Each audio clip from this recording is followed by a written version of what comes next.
প্রিয় মিরপুর এবং কাফরুলবাসী, আমি আপনাদের প্রতি গভীর কৃতজ্ঞতা জ্ঞাপন করছি।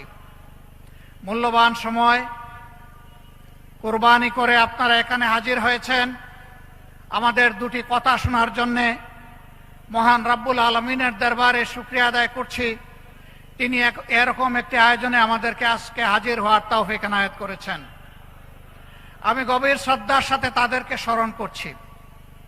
15.5 বৎসরের ফ্যাসিস্ট আমলে সূচনা থেকে শেষ পর্যন্ত যারা লড়ে গেছেন, জীবন দিয়েছেন, আহত পঙ্গু হয়েছেন, বারবার কারাবরণ করেছেন, চাকরি হারিয়েছেন, বিভিন্নভাবে নির্যাতিত হয়েছেন, আমি আজকের এই জনসভা থেকে তাদেরকে গভীর শ্রদ্ধার সাথে স্মরণ করছি। বিশেষভাবে স্মরণ করছি 24 জুলাইয়ে যারা গগনভেদী আওয়াজ তুলে ফ্যাসিবাদের তক্তে তাউসকে কাঁপিয়ে দিয়েছিল, তছনছ করে দিয়েছিল, ফ্যাসিবাদকে বাংলাদেশ থেকে তাড়িয়ে দিয়েছিল।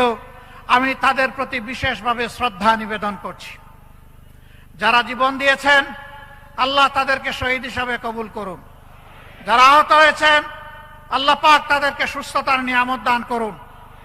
যারা দফায় দফায় কারাবরণ করেছেন, বিভিন্নভাবে নির্যাতিত হয়েছেন, রব্বুল ইজ্জত তাদেরকে দুনিয়া এবং আখিরাতে সম্মানে ভূষিত করুন। প্রিয় দেশবাসী,